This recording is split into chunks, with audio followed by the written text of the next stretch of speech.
Oh, this is. Yeah, look that right here. Drop that. Hopefully that we all get home safely. Yes, we will. Yeah, we will. Well, I need to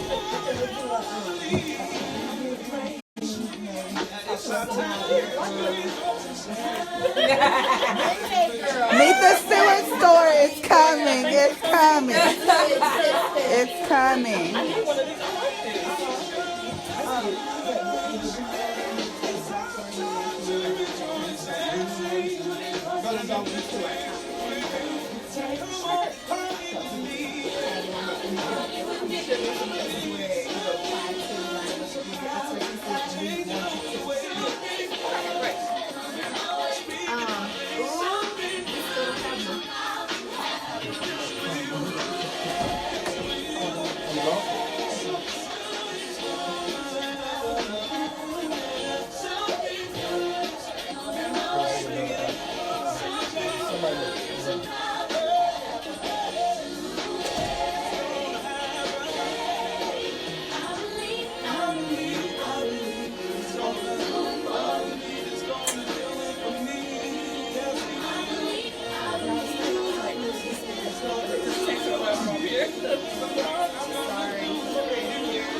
Can I unplug the AC? Do whatever you want.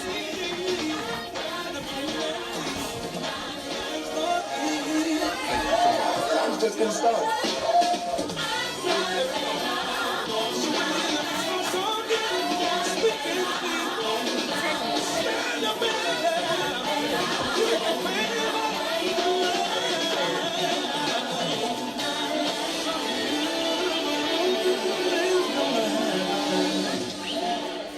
Hey guys, this is Shannon and Michelle, Hey. and we're here live in the studio ready to talk to you guys about life. Yep, that's right, life and relationships here on Meet the Stewarts Reality Radio. We're so glad you guys decided to wind down your Tuesday evening with us. Hey, Shell, let's go tell the world about Jesus. Let's do it. Man, so I am super excited about tonight's show. We're going to have a good time tonight. Shell, what are we talking about tonight? Tonight we're talking about what to do with the problem. What to do with the problem. I just love the way that sounds. I'm just like, what to do with the problem? Because I think we've all had issues. I don't think there's anybody on the face of the planet who's never, I guess, Had a problem. Not had a problem. That's the right way to say that. Who hasn't ever had a problem? There we go. Encountered problems. There you There you go. go. See? There you go. See? That's why you have to produce it, the savior at those times. I'm telling you. You know, I'm just so grateful for tonight's show. We actually have a special guest on with us tonight. Her name is Latasha. I don't want to make sure I say the right name right. Last name right. Jackson McDougal. Jackson McDougal. Okay, just want to make sure. Yeah. Right here, everybody's as excited as I am to have her on with us. So say hey. Hey, thank you so much for having me. Thank you for being with Absolutely. us Thank tonight. you for hanging out with us. So we're going to have some fun tonight, but before we do that, we have our first segment, A House Divided. Michelle, why are you looking like that? And so this segment is all about healthy division. Healthy division. So you may not agree with your coworker, you may not agree with your spouse, you may not agree with your friends, you may not agree with the person next to you, but it's all about healthy division. And tonight's House Divided is when you have to get to the second floor, you rather take stairs or the elevator. Stairs or the elevator. Just a second. Just a second. Does that make a difference? So I'm gonna go ahead and say that. Well, I'm gonna go like this. Maybe the third. We'll go one more. Oh, okay. We'll add one more. Now it makes a Now, difference. okay, we need to get to the third now I floor. changed it. Okay. I had to switch it up for you guys. Oh boy. Okay. When you have to get to the third floor, Yes. not the second, not Not to be the second. confused with the second floor. No, because it seems Am like I everybody. taking the elevator or or the the stairs? stairs? It depends, but I'm probably the stair person. I like taking the stairs a lot. Really? Yeah. I don't. And let me tell you why. Because at work, I work in a production plant, and there's maybe like all the elevators are those freight elevators with like 2 or 3 doors on it. You know, like you see in the nice movies where people live in the condos where you got to open one door and then you open another door, and then it's not close to where you're trying to get to. Yeah, I'm just saying. So you like to take the stairs or the elevator? I guess we're not divided then, huh? I mean, listen. We're only not divided depending on the circumstances. I know exactly where you're going. I don't really care about the convenience. Usually my knee hurts and I'm going to take the elevator. But you know, sometimes they're right beside each other. Right. That's where Now, I'm they're thinking right of. beside You know, each because now other? you made it like a whole, the elevator's like Yeah, because I was going to say away. elevator, then I thought about work. I Escalator, really was elevator. going to say If they're elevator, like so I thought about work. literally right there together, I might go ahead and take the steps, you know, just because I don't want to wait on the elevator. Mm-hmm. But typically, I would take the elevator. Gotcha. Yes. Really. What about you, T? We're really not divided on We're this. not. No. I'll take stairs too. Wow. My bad. I thought I had one on the Never fly. happens. Well, you moved it to the 3rd floor, so it became elevator. So that's what changed it for you? Yeah, you said Yes. upstairs. I just run up there to the 2nd floor, but yeah, 3rd floor we're gonna go up that way. Yeah, I thought it was elevator until I thought my about the problem elevator with at Michelle work. taking the stairs is I don't trust people. It's dangerous for women to take those stairs, in my opinion.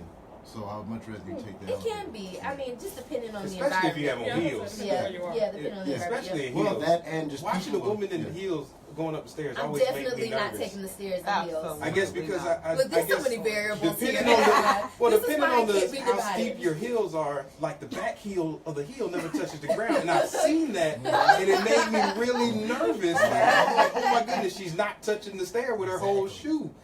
Ooh, I don't know how y'all The do that. calf game is real when you get on Right, those toes, though. right. Okay? So But okay, again. So then I think there's just so many variables to consider when we're talking about whether you're going to do the elevator. I'm going to throw the escalator in there or the stairs because like congested. Like is there a lot of traffic?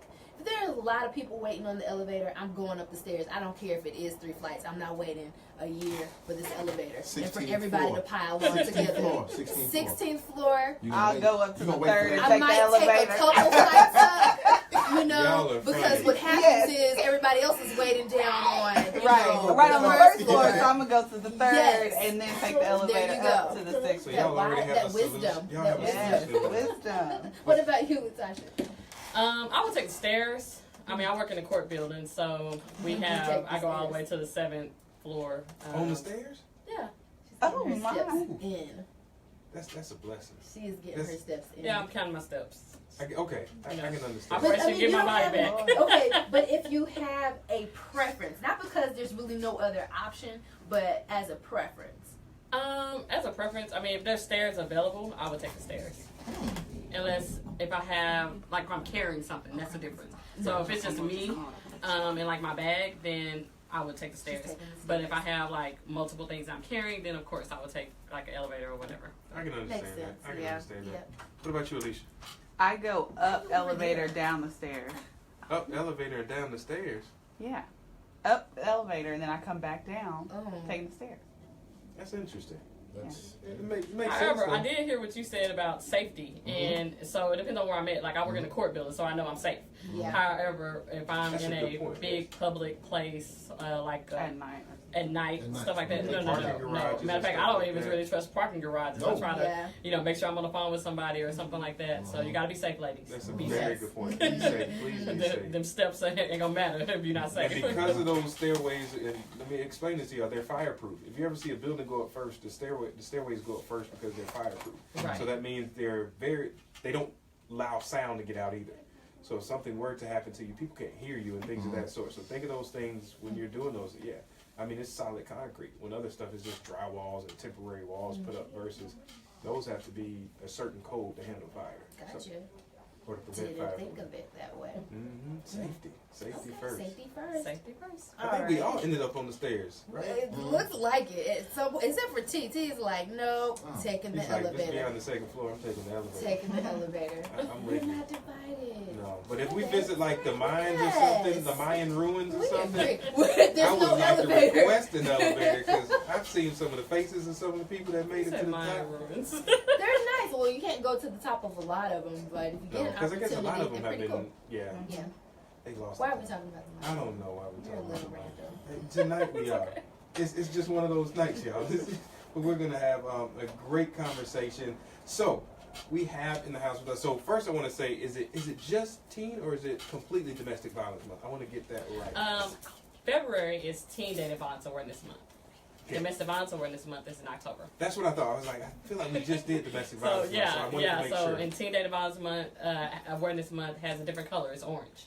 Awesome. And Domestic Violence Awareness Month is purple. Gotcha. It's the purple lipstick. Awesome. So, Latasha, tell us a little bit about yourself and your story. Okay. I'm from Fort Worth. I graduated from Arlington Heights High School. I went to UTA. I have a bachelor's in social work, and I have 2 masters. I have one in social work and one in criminal justice. I dedicated those degrees to my mother. I lost my mom when I was almost 2. I actually witnessed her murder and the suicide of my father as a kid.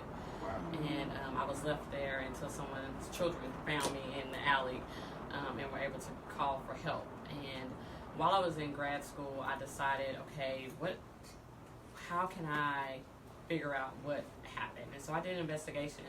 So I went down to Fort Worth PD and I did an investigation to see how it got to that point. Okay, you wanted to know the before, not necessarily what Right. happened in that moment. I wanted but to know how it built up to that point. Wow. And once I learned how it built up to that point, that is how I started, saying, okay, what am I going to do with this? Like, where do I start? Right. And I did notice in a lot of the police reports that my mom had, she went to women's shelters and she had got services through the Women's Center. And so that's where I started. I said, okay, Women's Center does victory over violence. And I wanted to have a team in memory of my mom. And so it started out with like 6 of my friends that came and joined with me. And the next year I just woke up and the name Cheryl's Voice came to mind. And so I know God was like telling me, I was like, Cheryl's Voice, what? Wow. And so my next team was Cheryl's Voice. And it just kind of, God, when he wants you to do stuff, even if you don't want to do it, it just kind of lines up that way. And, because I didn't want Cheryl's Voice to be a nonprofit. I kind of started sharing my story, but it still was difficult for me. So, I went to therapy and started working on that. And more people were telling me how they were encouraged by me being able to overcome trauma and childhood trauma and be able to go to school and do all these things and dedicate those to my mom. And so I said, okay, there are so many hurting kids. And, I had amazing grandparents who raised me. And I started thinking about how many orphan kids who don't have amazing grandparents that raise them. And how are they going to be able to overcome that trauma and move past it? And so I want to be their voice. That's awesome. Let them know that they can do this.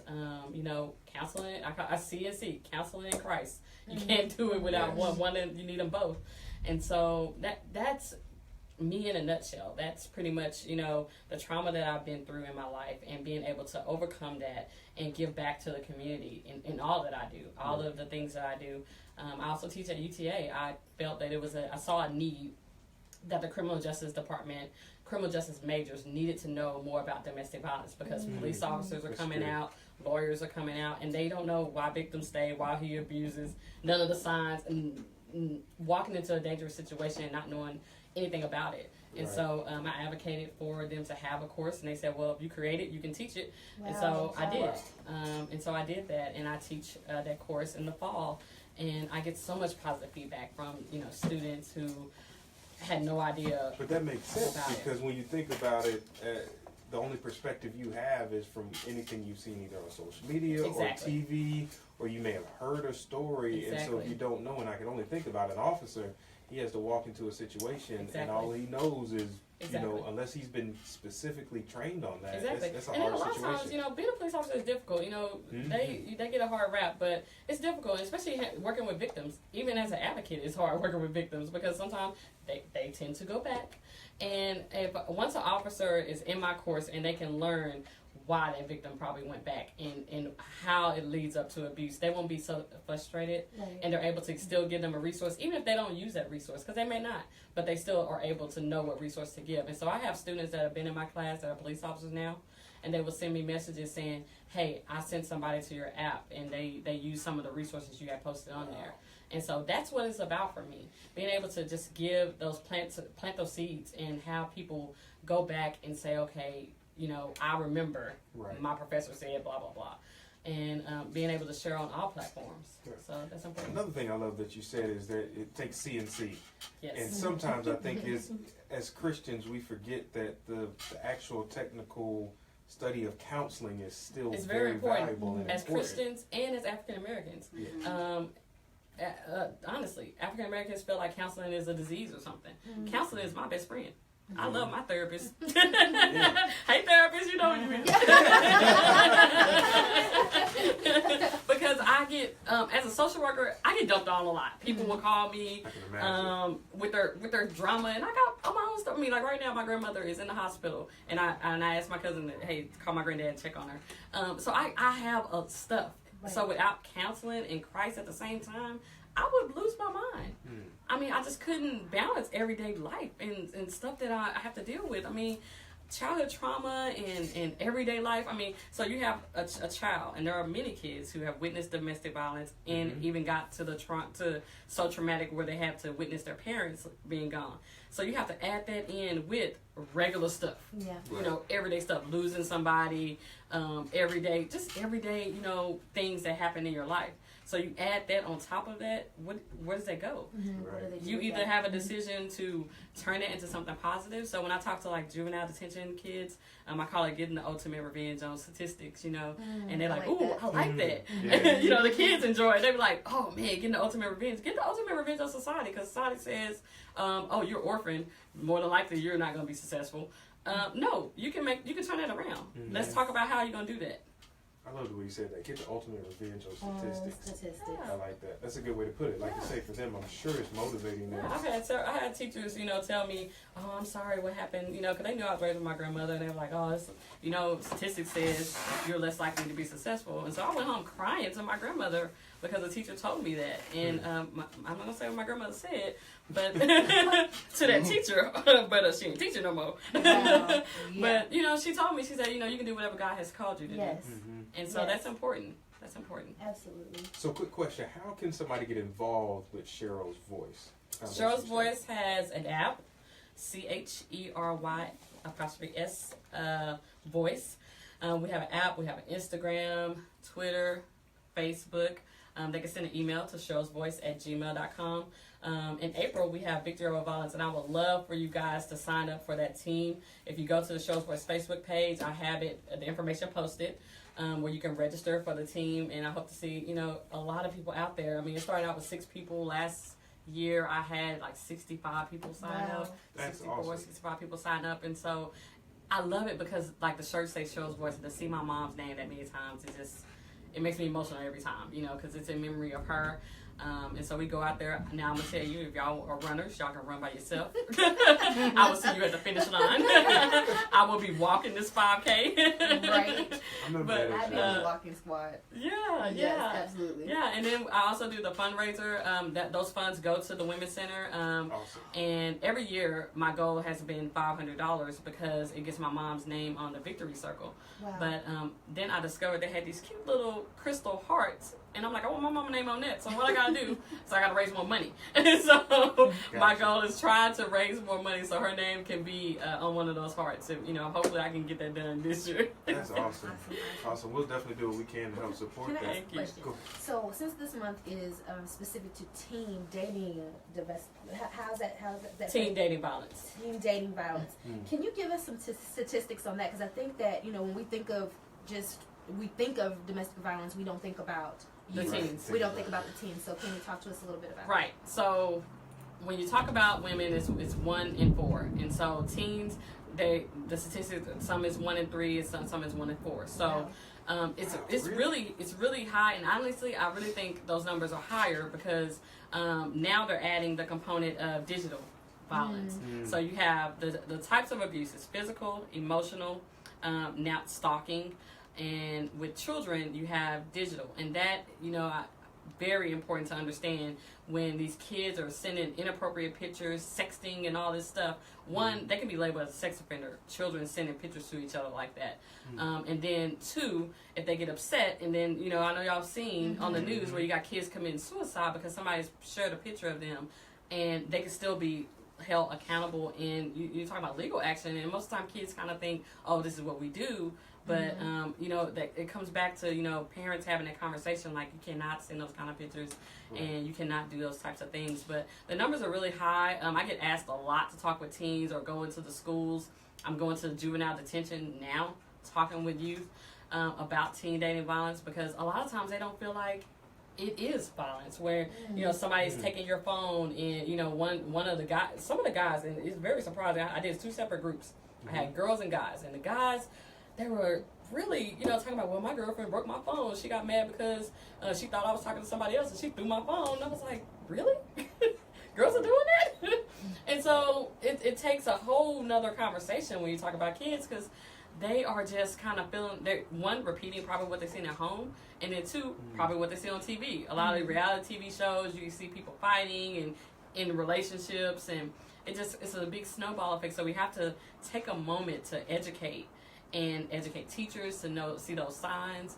And when I say that, okay, for example, most teachers are in students' business. They know if Keisha's dating Johnny. Right. And if Keisha always kind of dressed a certain way, and then all of a sudden she's kind of coming in looking more down, dressed totally different, that's a moment to pull her aside and just check on her. Because more than likely something's going on in that relationship that's not healthy. And so knowing those signs and being able to see what's going on, but it's a big problem. Now, it's is that something they're doing for teachers now? Are they coaching teachers on that kind of awareness, or is that something maybe I'm encouraging, I'm encouraging, you know, schools to talk more about it. They are starting to, you know, it's getting better. Forward ISD, they do have different programs that come in and talk about it.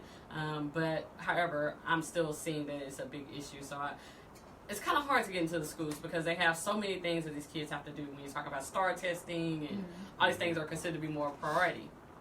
And so the other things kind of fall probably at home on the parents, where they have to find some type of resource to educate them. Do you also find it difficult to have people actually recognize how big of a problem it is for teens, because it's different? Like, I believe, I guess what I'm saying is the act of the abuse is evolved in a sense because of the way our teens interact. It's different from the way we previously interacted. Actually, honestly, I mean, that's with teens and with adults, that people just kind of shout. It don't really bring to the forefront until it happens to them or until it's somebody close to them. So a lot of times when you're talking about teen dating violence or domestic violence, people don't really get engaged in it unless it's something close to them or somebody they know. It's kind of almost, and human trafficking is the same way, honestly, where it kind of takes it to hit home for someone to say, oh yeah, we need to do something about this. We need to talk about it. Now there are some people that say, you know what, we need to talk about this because we feel like it's an issue. But it's just a constant issue. Man. So we're going to take a quick break. We've enjoyed just having this initial conversation about Cheryl's voice. I have one quick question before we go on a quick break. If you were alone on a desert island, what is the one food you must have? Oh. Deep. You know what? The one food I must have is spaghetti. I love spaghetti. Like traditional. I love pasta. I'm not mad at that. It's filling. Yeah. It's yummy. Who gets tired of spaghetti? I love it. Like, I don't think anybody. See, like everybody think about that. That's a good choice, right? If I would have picked anything I would have picked, I think I would have gotten tired. Or I could be fancy and say bolognese. Let me get some. It's spaghetti.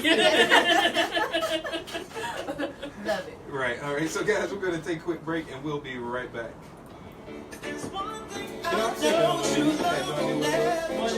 Spaghetti. Although you need to read the ingredients, and sometimes they might add some extra stuff to it, but it's basically spaghetti. Never heard it. Learn something new. I've seen it on Disney before in the Italian restaurant. What is that? Guys, thank you so much for tuning in tonight. We are talking about what to do with the problem, but before we get into that topic, we are actually interviewing our guest, Latasha Jackson McDougal, founder of Cheryl's Voice. Yes. She was sharing with us her passion and her advocacy efforts for domestic violence victims. She's also trying to shed a light on a domestic violence issue in teens' lives that maybe a lot of people aren't really even aware of. We discussed that just a few minutes ago, and what that looks like. You know, if you want to know more about how to get involved in this organization, or if you just want some information about, you know, like maybe you have a personal situation that you're needing some help with, we don't want to overlook the fact that there may be going on in your life, or maybe you know someone. There's some resources that you can find on her app, which is Cheryl's Voice. On the Cheryl's Voice app. we're talking about the weather. We're like, hold on. Okay, sorry guys. The app is Is it right? It's We can't hear. It is going down. Cheryl's Voice. Yes. That's the app. I'm gonna check this dropping too. And then also you can follow her on any social media outlets. And her website is I don't have that. the website is Facebook. Go to Facebook, guys. She's there. We're working on that. Maybe I can get a sponsor, volunteer or somebody. I don't know nothing about the website. We never agreed on Yeah. House Divided. That was my fault. That was poor radiomanship. Oh man, no, it's good. We finally agreed. No, well, I was going to play the other side of the fence, and then I It introduced didn't it work. all. It You know, didn't work. I had too many other things on my mind I at the think same we're a time. I little was trying to do. double-minded though on the stairs. We're like, you know, well, I do stairs, but you know, I like the elevator too. Really, we don't know what we want. It depends on the day. And Which one it's is just too most many convenient? factors. Yeah, that's true. That's true. Oh, he's gonna make sure we say, be careful coming home. If y'all feel like y'all want to go early, please feel free. But I'm just saying, if they want to do it, that's all I'm saying. You want to make sure that it's okay.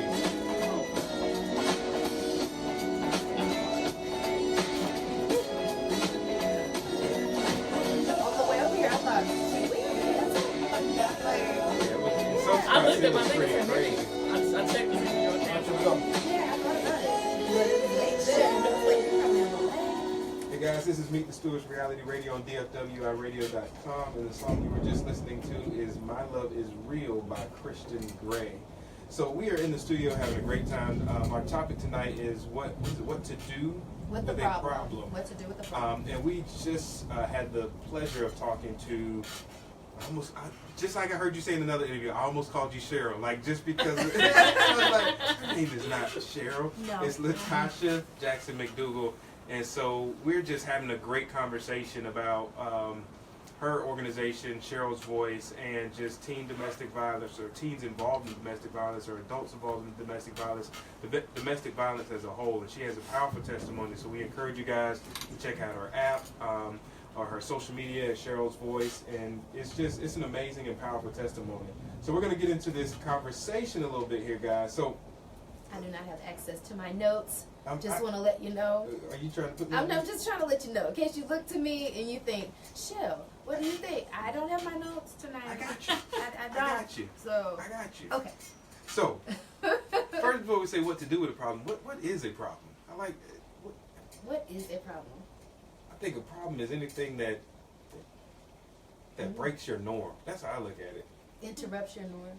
Because anything that interrupts my norm, I'm going to see it as a problem or an obstacle. Like if you think about an ecosystem, if anything breaks that ecosystem, then it's a problem for that ecosystem because it's not used to it. And so it either has to adapt or it's going to crumble because something has broken its norm. I can see that. I think for me, a problem is an area of some kind of failure where I can see something is failing. Maybe it hasn't completely failed, but I see failure happening. I may be saying the same thing that you're saying, but I see failure happening in this area. It's not being successful. It's not thriving, and that's when I begin to feel like I need to address this. Like, And this is a problem. Before we keep going, I'm going to just let everybody know Michelle's name is not Miriam and my name isn't Webster. So this is just our own personal opinion on this situation. So I just want to throw that out there. I was like, where Like, is he what? going? So I just want to put that out there real quick before somebody comes Yes. back and say, no, Well, dictionary.com says a problem is. I just wanted to put that out there really quick. Just our thoughts on what a problem is. So here's a question. Hold on. Oh yes. Latasha. I'm sorry, Latasha. Well, you basically, I mean, I was going to say something that's not successful, so. Yeah.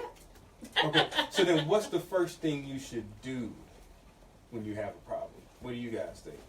I mean, the first thing we do. Okay, yeah, you say, what's the first thing we typically do? Yeah, I mean, I feel like most people, we're processing what's going on. Like, if problems arrive, if it's something that we didn't foresee happen, we see something feeling like relationally, you know, like it's feeling, I think our first response isn't necessarily about solutions. We're just like thinking about the problem, you know, like, oh my goodness, how did this happen? You know, where we get here, what's going on, and you kind of are processing the actual problem more than you're processing possible solutions right away. I don't know. I think I'm more of a quick to jump to a solution. Really? I'm just saying, yeah. Like I'm most problems, like probably get in trouble because I'm sitting there processing like a lot of problems. I'm quick to like, okay, this is the problem. What's the solution? What's the next solution? And then I will start processing like after I've thought of a list of solutions. Yeah. I can't process solutions right away because I feel like at the onset of the problem, I may think the solution is something that's popping up on the surface because all I see is the surface, like what's manifesting right in front of me. But when I have an opportunity to really sit in it for a minute, I get to search for root causes. Not saying that you don't. Sense. Not saying that you guys don't. Different. You know, I'm just saying like for me, it's I don't know. I want to solve it right away, but See, I'm stuck I think for a of minute. solutions, You know, I'm like, and then I'm a little stuck. As I start digging, I'll allow the digging to knock down or disqualify certain solutions. Yeah, I want the problem solved yesterday. Like yesterday. Yeah. I'm the same way. And that's not always good, though. I admit that. I was going to say the same thing. Because then a lot of I times admit people will that. think you're insensitive, Yeah. and it's just, I'm just solution oriented. I'm not insensitive to the situation. My mind is, okay, how do we fix it? How do we get past it? Now, what do you think you should do? Do you have an opinion on what you should do? I think because the way I process problems, I tend to carry a lot of anxiety when problems come up because now I'm processing it so much and I'm thinking about it so much and I'm looking at all the details so much of it and I haven't begun to work on the solutions yet because I'm still trying to figure out what is this problem really, you know what I mean? And so because of that, I find myself kind of, this is not real rest, guys, but this is just the way this is rolling out. So I find myself resting in a lot of the conflict for a while until I think I've got a good handle on what I'm dealing with. And then I start to formulate, not because of me, but because of a lot of prayer, some solutions. Like, okay, God, what do I do with this? You know, I want to see, like if it was a conflict, for instance, you know, if I had a conflict with a friend or a conflict with my husband, and I see this as this problem happening, okay, what happened on the surface? See, you remind me of a detective. You Is know how what some it is, detectives you will know? like see a crime scene and then they can reenact. Yeah, you're like whole thing unfolding in it, that. like, okay, well, That's just why did this happen? You know, like, okay, I see the end result of it, but like, is this just it, or is there more to this? You know, and I want to see like. I think that's women in general. though. I mean, I do that a lot too, depending on what it depends on what the problem situation. is. Yes. That's a good point. It depends on what the problem is, but yeah, women, we're gonna investigate everything. Yes, we need to know. Okay, hold on now. What's going on here? And I'm really, really, really analytical about problems that come. I can't just look at it for face value and just be like, well, this is what it is. No, I wish I could sometimes, but I'm like 12 steps in it. So here's my next question. This for everybody. Are you one to confront it, ignore it, or hide in it? Confront it.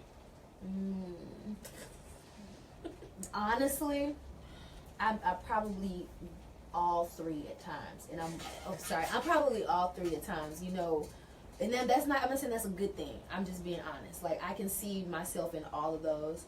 I wish that I could say I confront every problem, you know, when it comes up. I wish I could say that I never hid, you know, but I do. Sometimes I don't know what to do yet, you know. I wish I had that experience, you know, where I could just be like, oh, solutions. But no, that's not always good though, because some people are always on me like saying, you know, every little thing you want to attack it. Yes. And that's not always good. Right. There's a good and bad to, you know, the different personality traits. Right. Because Absolutely. anything that happens, I'm like, let's talk about this. It's like, we ain't got to talk about everything. Yes. See, Oh my goodness. I think I'm kind of the first and the second because I What's the first and second? confront and ignore Oh. because I will prioritize problems. I cannot ignore problems. So if I have 5 different problems, I'm sorry. If you number 5, please don't get offended. But I'm really not thinking about number 5 because that's not the highest priority for me. And that has happened. People have gotten offended because I don't see your situation as a problem yet. Not for me personally. It may be a problem for you, but it's not my problem. And that's perfectly okay. My therapist just told me that the other day. Like, you gotta start categorizing some of these problems people bring to you. Goodness. See it? There we go. He's all right. And some of them is like hitting the ignore button. You be like, really? I can't do that? I might need his info because Girl, he a is sister amazing. struggles with. He literally just told me that Saturday. That's good. I think that's good because I think a lot of times we do feel like we have to deal with it all at one time. You know, like, because it happens all at one time sometimes. I guess I've just been overwhelmed too much. Yeah. That it's just. You can't get overwhelmed, especially with other people's problems. Like you say, you have enough of your own. Yeah. Yes. And then so when you take on others, it can just wear you down. Yes. But I am learning that there is a way to communicate better.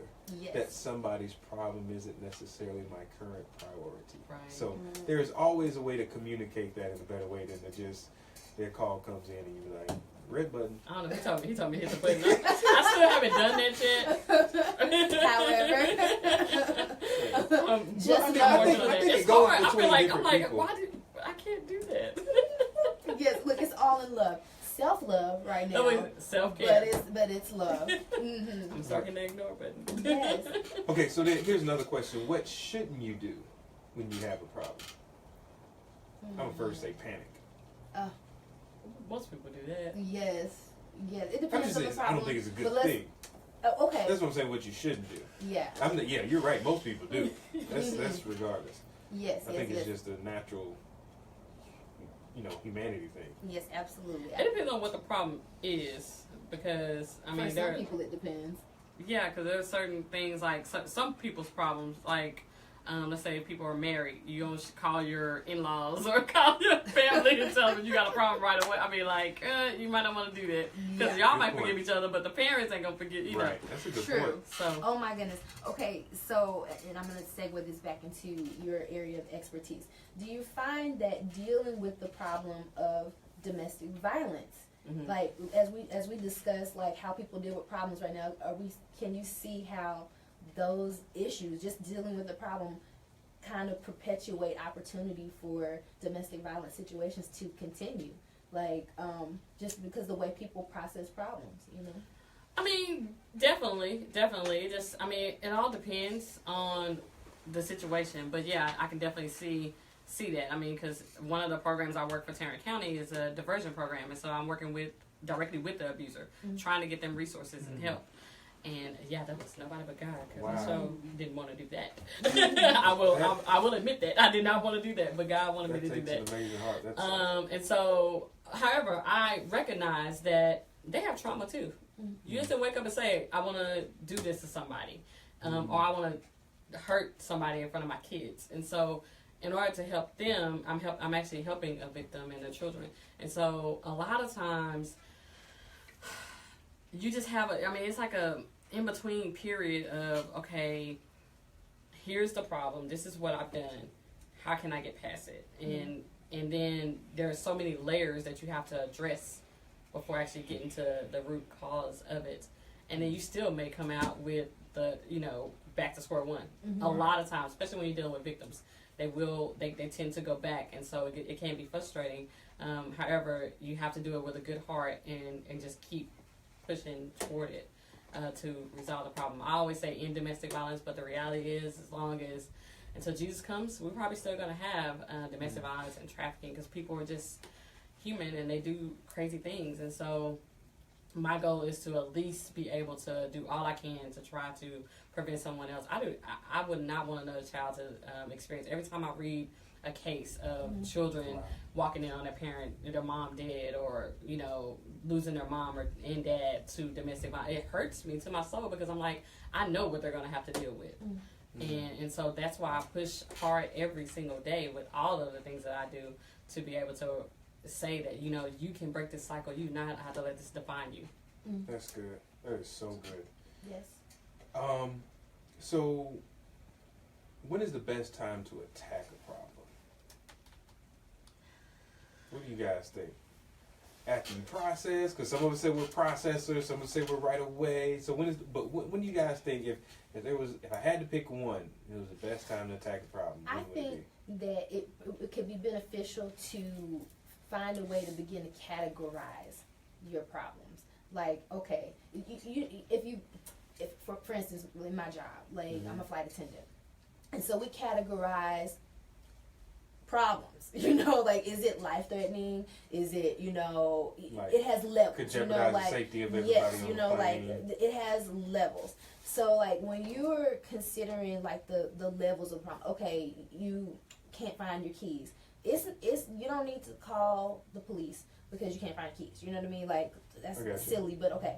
So, I think there's some things that you just definitely need to deal with.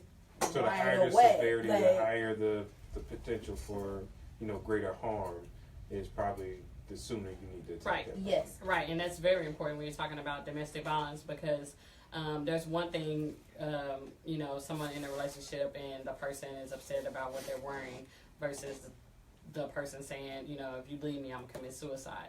That's a big problem. That's a problem that needs to be attacked right away. They need to go ahead and immediately tell someone and get help for that person and protect themselves in situations like that. Yes. Now, is there any chance, and I want to kind of stick on that real quick or stay on that, is there any chance to see the problems beforehand?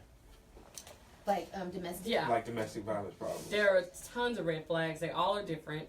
A lot of times when you're talking about teens, it could be anything from making them wear something different, taking their phone, checking their Facebook, Instagram, and all of their personal accounts, telling them they can't hang out with their friends anymore. Those type of behaviors that change, those are red flags that need to be looked at. Gotcha. All right, guys, so we're going to take another quick break, and we will be right back to continue our conversation on what to do with the problem.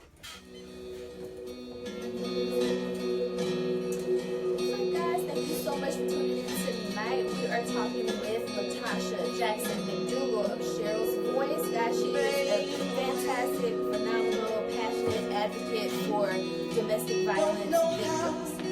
This month in particular, the focus is on teen dating violence. So never got this time.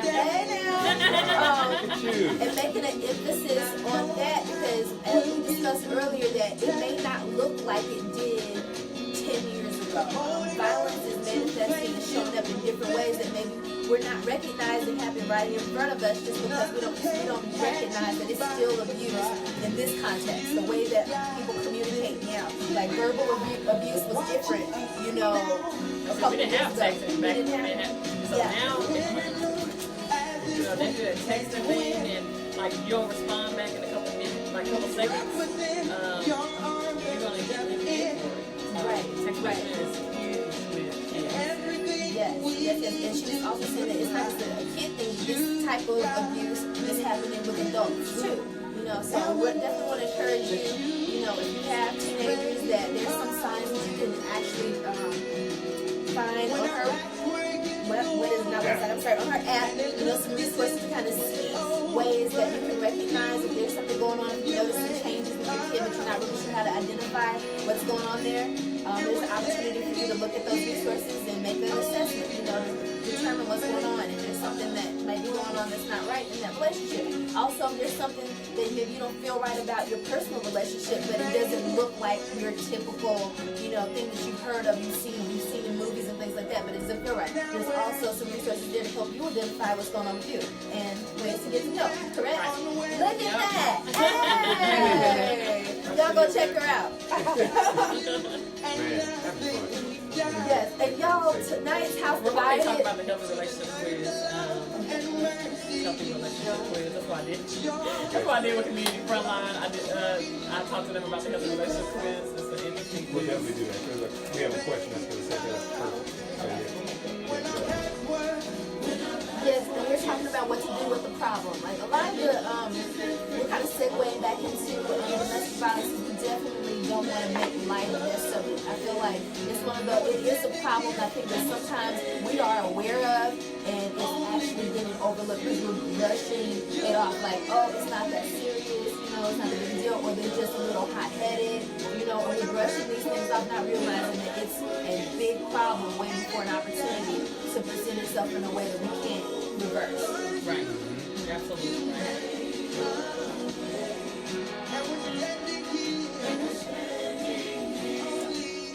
Yes, yes, yes.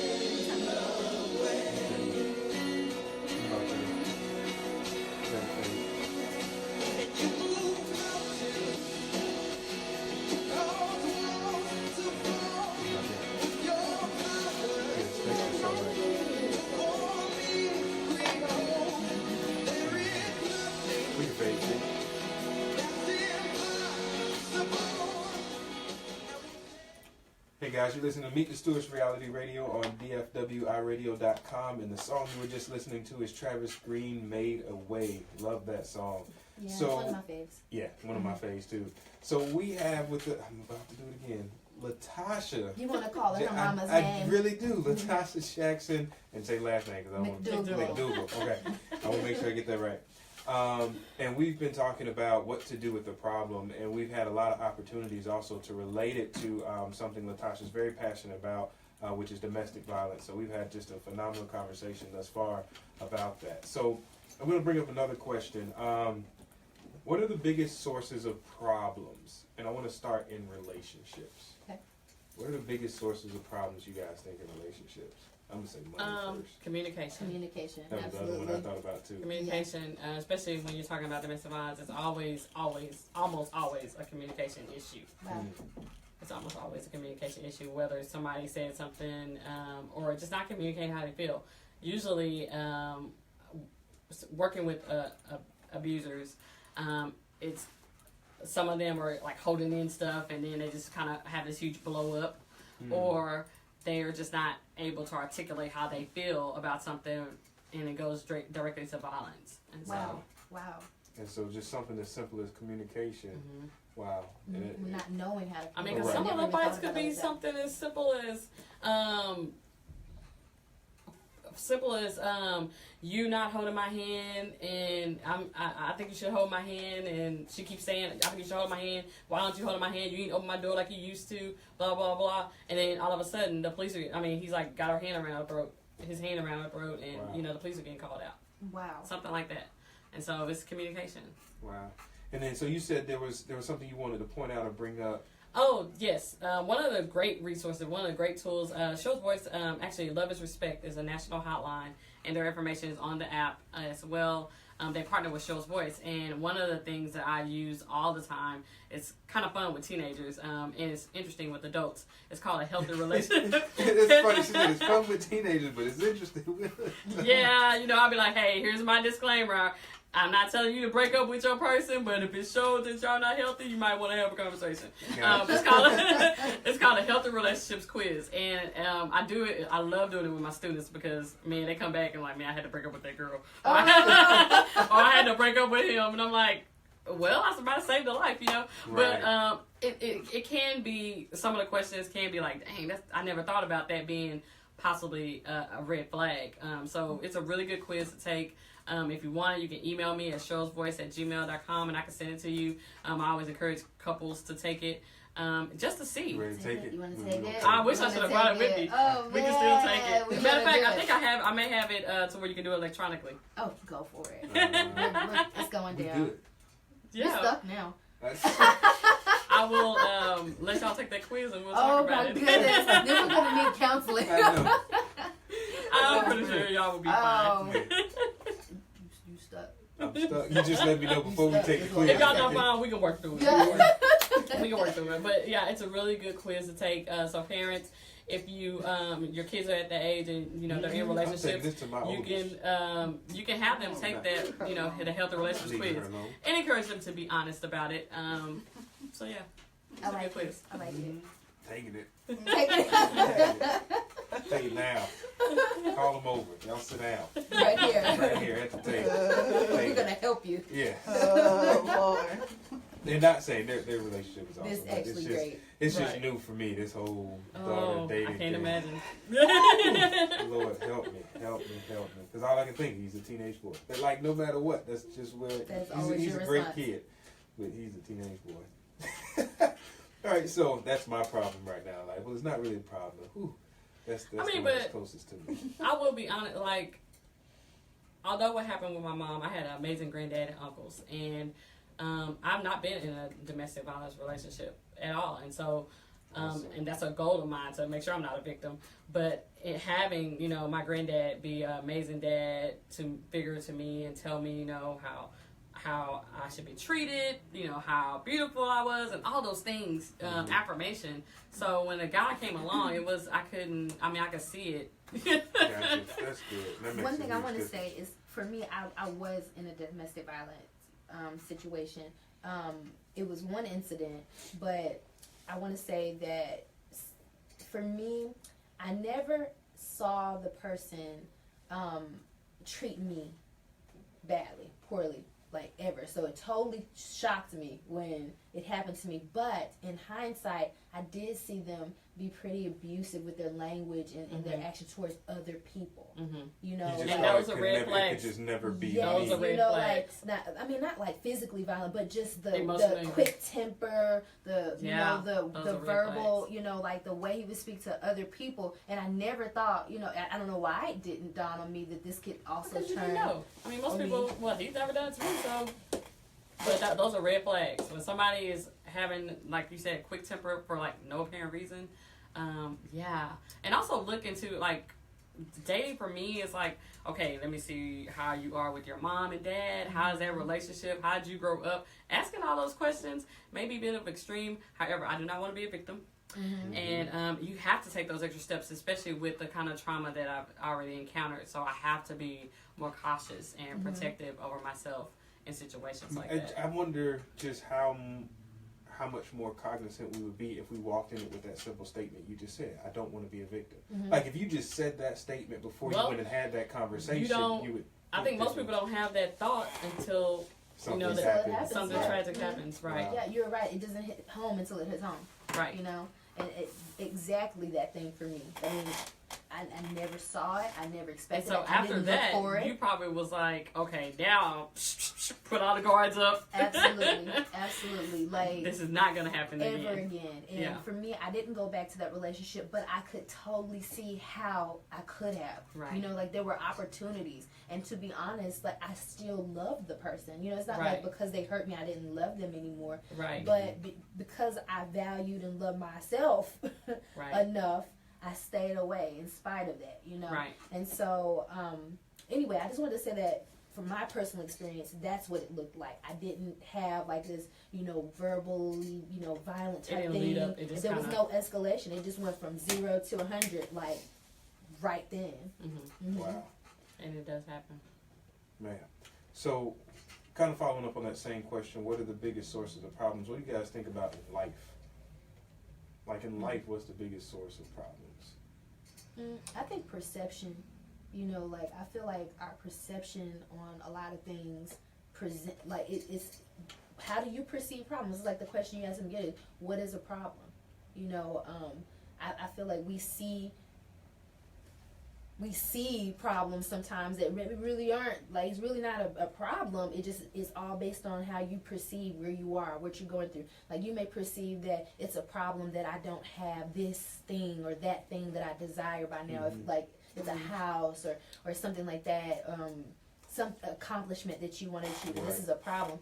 But really, I feel like that's a matter of your perception. Right, but you look at that as a problem. And that's what the enemy wants to do. He wants to plant seeds into your mind to make you think that because I don't have this, now it is a problem. Because I don't have what they have, or because I don't feel a certain way when this situation happens, something's wrong with me, or there's a problem. Or because the enemy will try to take you out. yes, he will. because my husband doesn't hold my hand like her husband holds. Right. And then now we're getting into this relational thing, because that one thing that you perceived as a problem is now attached itself to another thing, and now it's becoming a bigger problem. And really, all the while, was that ever really a problem? Right. I mean, yeah, definitely. And I mean, when y'all were talking about that, I was thinking about my situation where, that's why I say the enemy would try to take you out, because in my parents' situation, I was so young, and however, I remember praying every night, asking God to forgive me because I blamed myself. Wow. Thinking maybe if I would have cried, that's not even realistic, but that's how the devil was trying to get to me already. Right. and he literally wanted to destroy me. He already did that, and so he wanted to do more. And thankfully, my grandmother was praying on me all the time, and I was crying to her like, Granny, why am I, asking God to forgive me?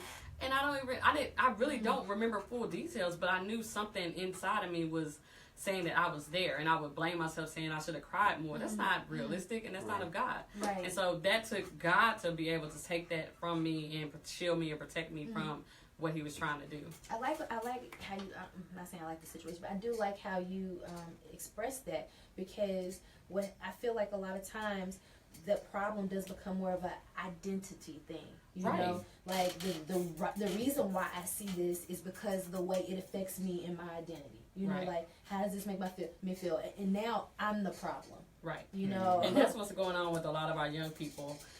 Like the ones that are in juvenile detention, or the ones that are skipping school and getting in trouble, and there's something underlying that issue where something that they've gone through that they're considered to be acting out, and so people need to kind of dig deeper and try to reach them where they are and give them help, resources, and encourage them to that they can do better and be better regardless of what somebody else done told them. So that's important. Yeah, absolutely. I feel for me, the things that I had been through previously, I didn't realize it because at the time I felt like I was protecting myself, and all the while I was really just rejecting rejection. So since I had been rejected, this way or that, then I built up this front, and I start resisting a lot of stuff. I had this attitude about things, and it began to manifest itself in my life in a lot of really negative ways, and I can see how, that is probably the same issue that a lot of people are experiencing. It's like, you think you're protecting yourself, but really, this is not helping you. It's not. Gotcha. Man, so we've had a great conversation tonight. Thank you so much, Latasha, for hanging out with us. Thank you guys for inviting me. And it stopped raining. We're going to get home safely. Yes, y'all pray we all get home safely. Yes. So for our final segment, Pillow Thoughts, we're going to have Michelle read this just amazing book. We just happened to be randomly walking through a children's section one day, and it's a book called What to Do with a Problem. And it's one of the most amazing children's books I've ever read in my life. It's great, guys. So just bear with me because I'm going to be trying to flip pages and everything and actually finish this in time. What to Do with the Problem by Kobe Yamada. Okay? Sorry, flipping. Okay. I don't know how it happened, but one day I had a problem. I didn't want it. I didn't ask for it. I really didn't like having a problem, but it was there. Why is it here? What does it want? What do you do with the problem, I thought. I wanted to make it go away. I shooed it. I scowled at it. I tried ignoring it, but nothing worked. I started to worry about my problem. What if it swallowed me up? What if my problem sneaks up and gets me? What if it takes away all of my things? I worried a lot. I worried about what would happen. I worried about what could happen. I worried about this, and I worried about that. And the more I worried, the bigger my problem became. I wished it would just disappear. I tried everything. I tried everything I could do to hide from it. I even found ways to disguise myself, but it still found me. And the more I avoided my problem, the more I saw it everywhere. I thought about it all the time. I didn't feel good at all. I couldn't take any more. This has to stop, I declared.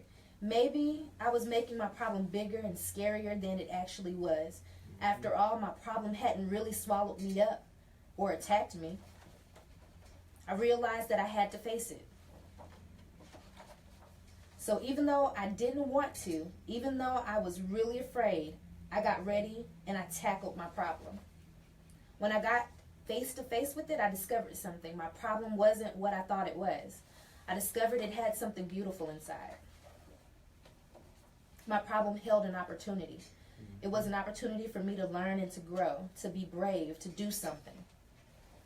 It showed me that it was important to look closely because some opportunities only come once. So now I see problems differently. I'm not afraid of them anymore because I know their secret. Every problem has an opportunity for something good. You just have to look for it. The end. Man, awesome book. Isn't that great, And you guys? guys really should see the illustration of this book because It it is takes the story fantastic. to I know, right? to a whole nother level. So we love you guys. Thank you guys. We'll see you guys next See you week. next week.